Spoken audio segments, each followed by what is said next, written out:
একের পর এক মামলা আর সাজার রায় দিয়ে দেশে ফেরার পথ বন্ধ করে দেওয়া হয় বিএনপির ভারপ্রাপ্ত চেয়ারম্যান তারেক রহমানের। এর মধ্যেই গুরুতর অসুস্থ হয়ে পড়েন তার মা খালেদা জিয়া। এমন পরিস্থিতিতেও কটূক্তি করতে ছাড় দেননি ক্ষমতাচ্যুত প্রধানমন্ত্রী শেখ হাসিনা। 2023 সালের নভেম্বর বিএনপিকে নিয়ে বিষোদগার করতে গিয়ে শেখ হাসিনা বলেন, তাদের নেতা কই? তারেক রহমান পালিয়ে থাকে লন্ডনে। সাহস থাকলে তারেক রহমানকে দেশে আসার চ্যালেঞ্জও ছুড়ে দেয় তৎকালীন প্রধানমন্ত্রী। এর ঠিক 9 মাস পরেই পালাবদল হয় ক্ষমতার। ছাত্র জনতার অভ্যুত্থানে ক্ষমতাচ্যুত হয়ে পালিয়ে যান শেখ হাসিনা। পরে আগস্টের 8 তারিখে দায়িত্ব নেন ডক্টর ইউনূসের নেতৃত্বে অন্তর্বর্তী সরকার। সেই সময় নির্বাহী আদেশে মামলা প্রত্যাহারের মাধ্যমে বিএনপির ভারপ্রাপ্ত চেয়ারম্যান তারেক রহমানকে দেশে ফেরার প্রস্তাব দেয় অন্তর্বর্তী সরকার। এরপর থেকেই দেশের রাজনীতিতে দৃশ্যপাট বদলাতে থাকে।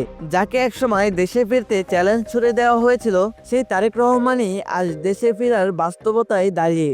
দীর্ঘ প্রায় 17 বছর পর বিএনপির এই শীর্ষ নেতা আবার দেশের মাটিতে পা রাখছেন। এমন খবর ছড়িয়ে পড়তেই রাজনৈতিক অঙ্গনে শুরু হয় তীব্র আলোচনা। বিএনপির নেতাকর্মীদের মধ্যে দেখা যায় উচ্ছ্বাস। অন্যদিকে রাজনৈতিক মহলে বিষয়টি গুরুত্বের সঙ্গে পর্যবেক্ষণ করা হচ্ছে।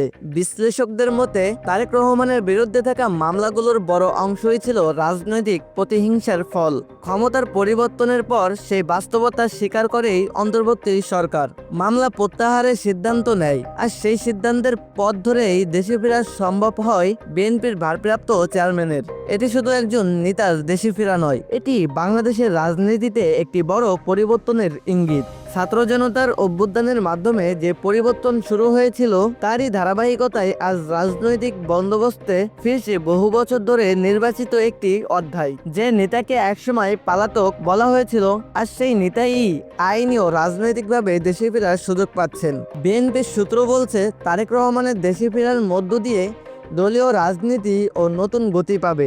একই সঙ্গে বিরোধী রাজনীতিতেও শক্ত অবস্থান নিতে পারবে বলে মনে করছেন তারা। অন্যদিকে অন্তর্বর্তী সরকার বলছে, প্রতিহিংসার রাজনীতি থেকে বেরিয়ে একটি গ্রহণযোগ্য ও অংশগ্রহণমূলক রাজনৈতিক পরিবেশ তৈরি করাই তাদের লক্ষ্য।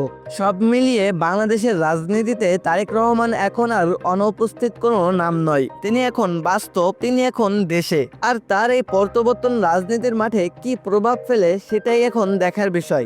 প্রিয় দর্শক, এই ঐতিহাসিক প্রত্যাবর্তন নিয়ে আপনার কি মতামত কমেন্টে জানাতে ভুলবেন না।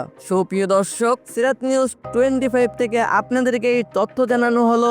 এরকম নিত্য নতুন তথ্য পেতে আমাদের এই চ্যানেলটিকে সাবস্ক্রাইব করে সাথে থাকুন। তাহলে দেখা হচ্ছে অন্য কোনো ভিডিওতে। আমি এখন এখানে বিদায় নিচ্ছি। আল্লাহ হাফেজ।